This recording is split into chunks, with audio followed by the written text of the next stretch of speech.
नमस्कार मित्रांनो, स्वागत आहे तुमचं पुन्हा एका नवीन अशा रोमॅन्टिक लव्ह स्टोरीमध्ये. तर मग चला सुरुवात करूयात आजच्या या भागाला. दुसऱ्या दिवशी सकाळी समीर आणि माया त्याचं बाळ पहिल्यांदाच जवळून पाहत होते. आज ते एकदम स्वस्थ होतं. त्याला आपल्या कुशीत घेऊन माया फार रडली. तिला तिच्या पहिल्या बाळाची आठवण झाली. एक आई होती ती. दुसरं बाळ ओटीत असलं तरी पहिलं बाळ ते पहिलंच. माया, बाळा आता असं रडायचं नाही. तुला तुझं हरवलेलं बाळ परत मिळालं ना, मग आता का रडतेस? रडू नको बेटा. हा क्षण रडून नाही तर हसून एन्जॉय कर. तिचे बाबा तिला समजावत बोलले आणि मग तिने हो मध्ये मान डोलावत रडता रडताच ती हसली. माझ्या आयुष्यात येऊन तू माझं सगळ्यात मोठं दुःख दूर केलंयस. Thank you so much. मला आई होण्याचं सुख दिलंस. थँक्यू बेटा. I love you. तिनं त्या बाळाच्या गालावरती हळूच आपले ओठ टेकवले. आय लव्ह यू टू असं म्हणत समीरनं देखील तिच्या गालावरती ओठ टेकवले. दोघेही आपल्या बाळाला डोळे भरून पाहत होते. गाथाने लगेच त्यांचा एक फोटो काढला. अरे ताई, किती वेळ असं त्याला पाहत राहणार आहेस? आम्हाला पण बाळाला घ्यायचंय, गाथा बोलली. हो ना, मला पण बाळ पाहायचंय, आशू बोलली. मिळेल, सगळ्यांना मिळेल बाळ, पण त्याआधी बाबांचा नंबर, माया हसत बोलली आणि तिनं बाबांना बाळ घ्या असं खुणावलं. त्यांनी अलगद बाळ त्यांच्या हातात घेतलं आणि त्यांचेही डोळे पाण्यानं डबडबले. बाबा ताईला समजावत होतात आणि आता तुम्ही स्वतः रडताय, गाथा त्यांना बोलली. तुझ्या जन्मानंतर तुझ्या आईला मेडिकल प्रॉब्लेम्स सुरू झाले, त्यामुळे आम्हाला तिसरं बाळ होणार नाही असं डॉक्टरांनी सांगितलं. तेव्हा तुमची आई फार रडली, कारण तिला असं वाटत होतं की इतका मोठा पसारा सांभाळायला एक मुलगा हवा. घराचा वंश पुढे कसा जाणार? तेव्हा मी तिला म्हणालो की आपल्या मुली मुलांपेक्षा काही कमी नाहीत. माझ्यासाठी मुलगा मुलगी समानच आहे. आपल्या मुलींना जे मुलं मुली होतील तेच आपले वारस असतील. थँक्यू बेटा. सरपोतदार घराण्याला तुम्ही वारस दिलात. बाबा समीर आणि मायाकडे पाहून प्रेमानं बोलले. बाबा, अजून माझं बाळ यायचं बाकी आहे ना, गाथा बोलली आणि सगळे तिच्या बोलण्यावरती शॉक होऊन तिच्याकडे पाहू लागले. सॉरी, ती दाताखाली जीभ चावत बोलली आणि सगळे मग एकदम हसायला लागले. बघ रे बाबा तुझी मावशी, तू तिचे गुण अजिबात घेऊ नकोस. बाबा तिला हसत बोलले. आपल्या घरामध्ये आता 2 बाळे झाली आहेत, यशोदा मावशी बोलली. मावशी, मी काय बाळ आहे का? गाथा गाल फुगत बोलली. पण बाळापेक्षा काही कमी नाहीयेस, फक्त नावालाच 20 वर्षांची आहेस, पण हरकती एकदम बालिश, समीर हसत बोलला. आता माझा नंबर द्या इकडे. मग गाथाने बाबांच्या हातून हळूच बाळ मांडीवर घेतलं. तुला माहित आहे ना, इथे ना कुणीच माझ्यावर प्रेम करत नाही, पण आता तू आलायस ना, तर आपण दोघे मिळून मस्त मजा करू आणि तू मला माऊ म्हणायचं. गाथा बाळाशी बोलत होती आणि मग सगळे तिला हसत होते. नंतर गाथा आणि आशू देवांशच्या हॉस्पिटलमध्ये आल्या. आशू, काय करायचंय? चल ना पटकन, गाथा बोलली.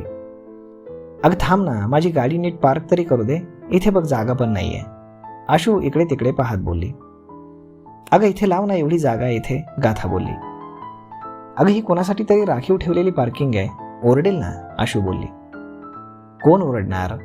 आणि आपण त्या डॉक्टरला भेटलो की लगेच जाणार आहोत, गाथा बोलली.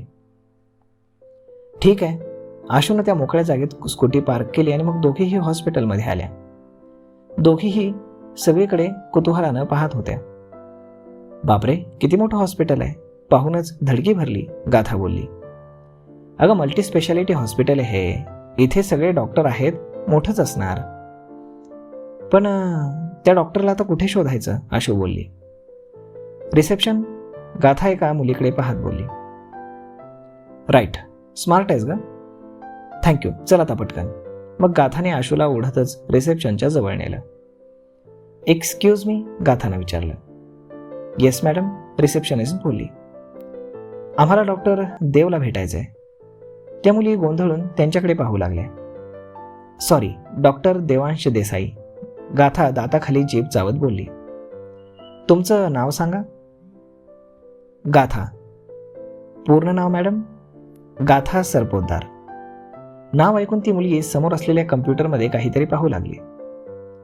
मॅडम, तुमची आजचीच अपॉइंटमेंट आहे का? अपॉइंटमेंट? तुम्हाला आजची तारीख दिली होती का? नाही, आमची काही अपॉइंटमेंट नाही आहे. मग अपॉइंटमेंट नसताना तुम्ही कसे आलात? आम्हाला त्यांना भेटायचं आहे म्हणून. पण विदाऊट अपॉइंटमेंट सर कोणाला भेटत नाहीत मॅडम. प्लीज आम्हाला त्यांची अपॉइंटमेंट द्या ना. मग आशू बोलली. 1 मिनिट. मग तिनं पुन्हा कम्प्युटरमध्ये पाहिलं. मॅडम 2 महिन्यानंतरची अपॉइंटमेंट मिळेल, चालेल का? 2 महिने? त्याआधी घरी कळालं तर माझी वाट लागेल. नो नो नो, आत्ताची म्हणजे आजची अपॉइंटमेंट द्या ना प्लीज, गाथा बोलली. सॉरी मॅडम, सरांचं शेड्यूल खूप बिझी आहे. ते विदाऊट अपॉइंटमेंट कुणालाही भेटत नाहीत आणि त्यांची अपॉइंटमेंट अशी लगेच मिळतही नाही. तुम्हाला 2 महिने तरी वाट पाहावीच लागेल, रिसेप्शनिस्ट बोलली. प्लीज काहीतरी करा ना, माझं त्यांना भेटणं फार महत्त्वाचं आहे, गाथा बोलली. हो, हिच्या जीवन मरणाचा प्रश्न आहे, आशू बोलली. ओह, तुम्ही पेशंट आहात? ती रिसेप्शनिस्ट काळजीने बोलली. नाही, ही पेशंट नाही, आशू बोलली. मग रिसेप्शनिस्ट न समजून तिच्याकडे पाहत होती. ॲक्च्युली आमचं डॉक्टरांशी थोडं पर्सनल काम आहे, गाथा बोलली. आणि आता मात्र रिसेप्शनिस्ट भुवया कपाळावरती आठ्या पाडून तिच्याकडे पाहू लागली. प्लीज आम्हाला फक्त 10 मिनिटांसाठीच त्यांना भेटायचं आहे, गाथा बोलली. सॉरी मॅडम, पण सर विदाऊट अपॉइंटमेंट कोणालाही भेटणार नाहीत. तुम्ही प्लीज जाऊ शकता, ती वैतागत बोलली. अरे असं कसं, फक्त 10 मिनिटच तर भेटायचं म्हणते ना, गाथा थोडी चिडली. काय गोंधळ सुरू आहे, एक मुलगी तिथे येत बोलली. गाथा आणि आशू तिच्याकडे पाहू लागले. काय झालं मनीषा, काय गोंधळ आहे हा? ती डॉक्टर गाथा आणि आशूकडे पाहत बोलली. ममता मॅडम, या मुली जा म्हटलं तरी ऐकत नाही आहेत, रिसेप्शनिस्ट बोलली. काय प्रॉब्लेम आहे यांचा, डॉक्टर ममतानं विचारलं. यांना देवांश सरांना भेटायचं आहे, यांच्याकडे अपॉइंटमेंट नाही तरी म्हणतायत थोडं पर्सनल काम आहे, रिसेप्शनिस्ट बोलली. ममतानं त्या दोघींना वरून खाली निहाळलं. काय पर्सनल काम आहे ते आम्ही त्यांना सांगू, गाथा बोलली. हो, आम्ही चांगलंच ओळखतो त्यांना, आशू बोलली. अहो, इथे हजारो लोक देवला ओळखतात, डॉक्टर ममता बोलली. आणि आशूला राग आला. आम्ही स्पेशल आहोत, खास करून गाथा. तुम्हाला माहीत आहे ही कोण आहे, आशू बोलली. कुणीही असाल, आय डोंट केअर. देव विदाऊट अपॉइंटमेंट कुणालाही भेटत नाही आणि तुमच्यासारख्या मुलींना तर अजिबात नाही, डॉक्टर ममता बोलली. व्हॉट डू यू मीन, की तुमच्यासारख्या मुलींना? गाथालाही आता खूप राग आला. तितक्यात फक्त डॉक्टरांसाठी असलेल्या लिफ्टने वर जाणारा शिव ममताला दिसला. मॅडम, इथे तमाशा करण्यापेक्षा तुम्ही अपॉइंटमेंट घेऊन त्यांना का भेटत नाही? तुमच्यामुळे इतर पेशंट डिस्टर्ब होत आहेत, प्लीज गो, डॉक्टर ममता एकदम मवाळ आवाजात बोलली आणि तिथून निघून गेली. हिच्या तर, आशू आता दात ओठ खात बोलली. मॅडम, एक नर्स गाथाला खुणावत बोलली. मग दोघीही तिच्याकडे अनोळखी नजरेनं पाहू लागल्या. तुम्हाला देवांश सरांना भेटायचं ना, ती नर्स बोलली. हो, आशू म्हणाली. पण सर हॉस्पिटलमध्ये नाहीत, ते सकाळीच एका इमर्जन्सीसाठी बाहेर गेलेत. मग कधी येतील, गाथा बोलली. माहीत नाही, पण आज त्यांच्या सगळ्या अपॉइंटमेंट्स कॅन्सल झाल्यात.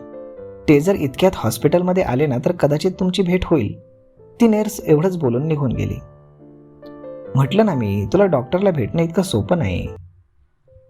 पण मी आज त्याला भेटल्याशिवाय इथून जाणार नाही, गाथा बोलली. व्हॉट, आशू म्हणाली. काय म्हणाली ती डॉक्टर? तुमच्यासारख्या मुली, दाखवते तिला मी कोण आहे ते. आपण इथेच त्याची वाट पाहू, गाथा बोलली. गाथा, आर यू मॅड, आशू म्हणाली. Yes I am. चल, गाथानं तिला ओढतच तिथून बाजूला नेलं. तर मग मित्रांनो, पाहूयात की गाथाला देवांश भेटणार का? तर मग मित्रांनो, आजचा हा भाग, ही लव्ह स्टोरी तुम्हाला कशी वाटते हे तुम्ही आम्हाला कमेंट करून नक्कीच सांगा. आणि जर आवडली असेल तर आपल्या जवळच्या मित्रमंडळींसोबत देखील हा व्हिडिओ तुम्ही शेअर करायला विसरू नका. धन्यवाद.